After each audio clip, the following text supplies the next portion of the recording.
Welcome to Swing Trader Galore, where we analyze stocks for potential swing trade setups. We don't give financial advice, so make your own decisions, but definitely decide to subscribe to our channel and hit the like button on this video. Leave us a comment.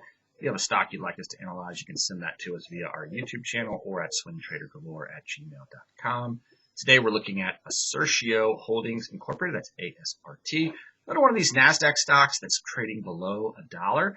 We got a request to look at this one, and you can see why as we look at the 5-minute chart that interest is picking up because we've had some real volume spikes in ASRT over the last 5 days and a lot of volatility on the 5-minute chart. And this volatility presents interesting setups for intraday traders who like to play the intraday volatility of a stock to try to make some money on the 5-15-minute candle charts. And you can see that here, but with a swing trade where we're talking about a trade that could last as short as maybe 1 day, but really overnight, but more often several days, weeks, maybe even months. And we try to say, what are stocks that present good setups where the risk is low and the reward is high? And this one presents an interesting case because we look at the 180-day. This is where I like to start for a swing trade, 180-day 4-hour charts. Each one of these candles is a 4-hour block, and we can see really kind of the movement, the 6-month movement of the stock. Is it back for the first half of this period, the first 3 months? The stock was trading around this green line. This green line is the about 81, 82 cents. And we can look back here at this period. You can see that this stock is, really just crossing this green line a lot. It's sort of hitting it a lot, trading at it a lot. It's sort of this support resistance line. It goes above it, it comes back to it. And that pattern sort of sits around for the first several months of this 6-month period. We have some spikes here where it goes back up, but look how quickly it comes back down. You look at this, you think, well, here it went up to $1.50, but then it came right back down, right to this green line, and then it traded at 80 cents for a long time.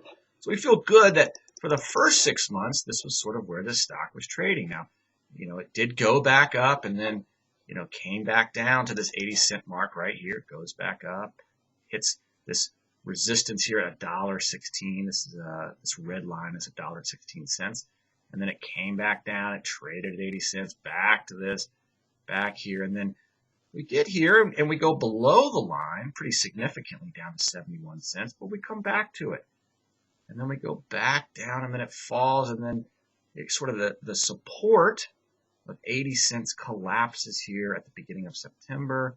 It tries to rally back, and it fails, and it comes back down to 63 cents, 64 cents. And then look what it does. It tries to get back, and then it falls again. So this is, when we're looking at this period of time, this is the period of time from, let's say, back here in September all the way up to right here in November.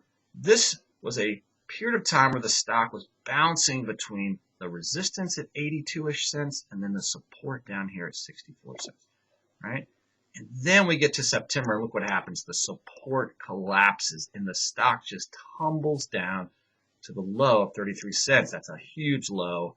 And right down here, right, we hit this low, and we establish a new support line. What does that mean? What it means is that when the stock fell to 33 cents, buyers started to say, well, at 33 cents, this is a huge bargain. I'll definitely buy it at 33 cents. And so it goes up. Then it comes back down. Sellers are able to make some money. And then when they drop it back down to 33 cents, buyers say, well, look, if you're going to sell it to me at 33 cents, I'll definitely buy it there. And it goes back up, right? And then it kind of trades laterally here around 43 cents. And then it goes back down, and they test it again. And so what the sellers are learning is that if I sell it at 33 cents, buyers will definitely buy it. That's our support line, 33 cents. And so let's see where the buying stops. So they bring it up to 49.50 cents, and the buying stops, and it goes back down to 33 cents. So that's how support is formed here. And then in the last several days, right, the last week or so, we start to see that we're starting to climb up. And look where we're climbing back to, this yellow line. And we'll kind of look at this yellow line in a minute. But we come back to this yellow line, and we cross it, and we come back to it, and we get back to it. And this yellow line is very interesting. Let's go back to the year. Let's look at the year, and you can follow this yellow line. right? Where we're trading at, where we think this might be the new resistance point. But look where it also is support, right here. So we're trading for most of the year. We're trading above the 80-cent line. And then right here we collapse. This is back in March, and it falls down right to this line, the same point where it crossed right here. So look, we were traded and we bounced off this line, and it goes back to 80 cents. And then right here, just the other day, we were trading at that same line. Now, what happened to drop it down in March, down to this line? Well, the global pandemic hit the stock market in March, and many things fell down. And so 55 cents looks like an interesting place that was once the support line, and now it's become a resistance line. And that's what swing traders look for. You know, where's the stock hitting a support resistance line? Because if we can get through this 55-cent resistance, right, if buyers start to say, well, I'm willing to buy it because, yeah, it's probably going to go back to this 80-cent level. And if that's the case, then that's a really good buy, because I could expect the stock to go 30 cents up, which is a huge gain for a 50-cent stock. So we're going to test this line and see exactly where buyers are. And if the stock starts to go up, more buyers come along. And so that's where we are. We're sitting at this 55-cent line. So now where does it go? If we get above that line, again, here we are at the 1-day, 1-year chart, right? We can see that if we can get above that line, we're likely to see some conversation between buyers and sellers at this 64-cent line.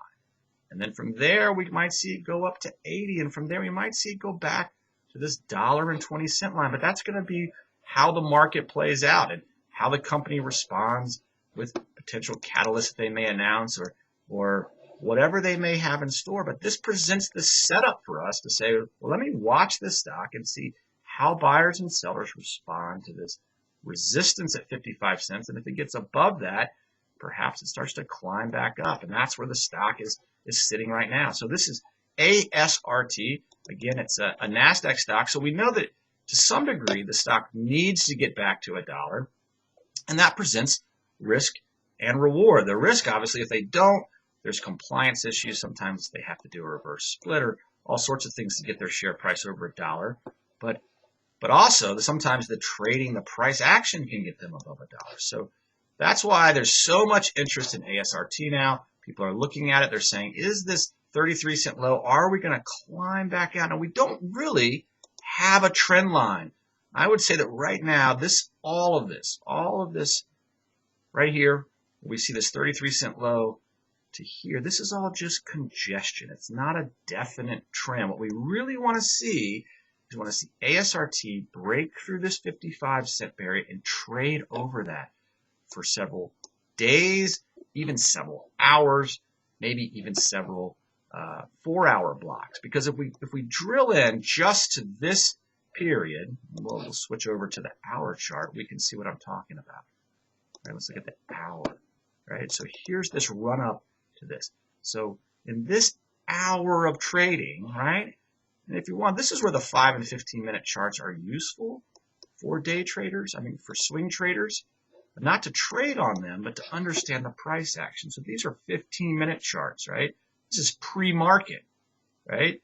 So pre-market, we cross over 6, and then we fall right back down in the next 15 minutes, and then it comes back to this line, and then it falls back, right? It starts trading at this line, then it falls down, and then it climbs back to that line, then it goes back down. And it crosses that line, then it falls back down. You can see how many times on the 15-minute candle chart that this stock was bouncing around, testing this line. And since then, over the last couple of days, it's been beneath it. So what would we expect? I would expect this stock to maybe go back up from where it's trading right now, 49 cents, back up to 55 and test it again. And if enough buyers come in and say, we like this stock at this price, well, then we'll go back up and we'll see, well, it's 63 cents. I'm probably going to sell.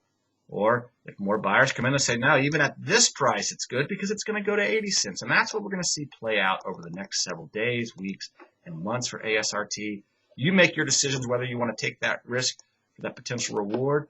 But definitely hit the like button. Leave us a comment. If you have another stock you'd like us to analyze, we're happy to do so. Thanks for following Swing Trader Galore. Happy trading.